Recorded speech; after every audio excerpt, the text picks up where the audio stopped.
Iran ने एक ऐसा फैसला लिया है जिसका सीधा कनेक्शन भारत से है।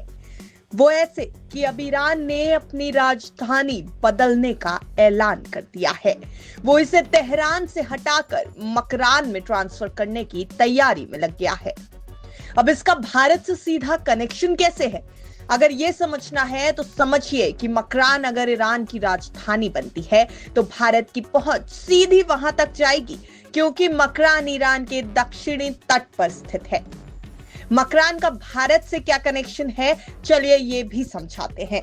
मकरान ईरान का एक ऐसा क्षेत्र है जो भारतीय व्यापार और रणनीतिक कूटनीति के लिए कई संभावनाओं के दरवाजे खोलता है।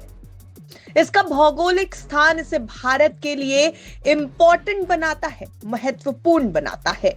मकरान की राजधानी बनने से भारत के लिए मिडिल ईस्ट और सेंट्रल एशिया तक व्यापार मार्ग आसान हो जाएगा। यह क्षेत्र इंडिया ईरान तुर्की कॉरिडोर का अहम हिस्सा है, जो भारत को सीधे यूरोप से जोड़ सकता है। यह कॉरिडोर आईएमईसी यानी India middle east Europe corridor और चीन के बेल्ट एंड रोड इनिशिएटिव यानी बीआरआई का मजबूत ऑप्शन बन सकता है। इसके साथ ही अगर मकरान ईरान की राजधानी बनती है तो भारत का समुद्री मार्गों पर निर्भर रहना कम हो सकता है। मकरान के जरिए से भूमि आधारित ट्रेड रूट्स विकसित होंगे, जो भारत की पारंपरिक समुद्री मार्गों पर निर्भरता कम कर सकते हैं। इससे व्यापार तेज और लागत प्रभावी बनेगा। ईरान मकरान क्षेत्र को एक औद्योगिक और आर्थिक हब के रूप में विकसित करने की योजना भी बना रहा है। भारतीय कंपनियां मकरान में पोर्ट कंस्ट्रक्शन, लॉजिस्टिक्स और मैन्युफैक्चरिंग में भी निवेश कर सकती हैं। इसके अलावा भारतीय टेक्नोलॉजी और औद्योगिक विशेषज्ञता को भी इससे बढ़ावा मिलेगा।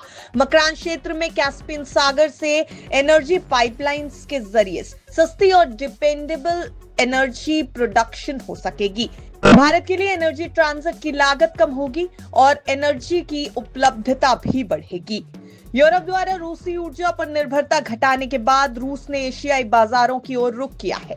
ईरान का मकरान क्षेत्र रूस और भारत के बीच एनर्जी डील्स को नया आयाम भी दे सकता है। ये कॉरिडोर रूस और भारत को जोड़ता है। मकरान के विकसित होने से ये मार्ग और अधिक प्रभावी हो जाएगा। ईरान ने मकरान के इंफ्रास्ट्रक्चर प्रोजेक्ट्स के लिए ब्रिक्स फंडिंग अट्रैक्ट करने की भी योजना बनाई है। भारतीय कंपनियां इन परियोजनाओं में भाग लेकर अंतर्राष्ट्रीय व्यापार में अपनी स्थिति मजबूत कर सकती हैं। मकरान का विकास भारत के लिए एक भू रणनीतिक अवसर है। मकरान में फ्री इकोनॉमिक जोन्स और प्रोडक्शन हब्स बनने से भारत को किफायती व्यापारिक विकल्प मिलेंगे। मकरान को ईरान की राजधानी बनाने का फैसला भारत के लिए एक गेम चेंजर साबित हो सकता है। आने वाले समय में मकरान क्षेत्र भारत और एशिया के लिए एक नया ट्रेड और डिप्लोमेटिक सेंटर बन सकता है। ये फैसला न केवल भारत और ईरान के संबंधों को नई दिशा देगा, बल्कि पूरे एशियाई बिजनेस और एनर्जी परिदृश्य को भी बदल सकता है। Bureau report, बिस्तक।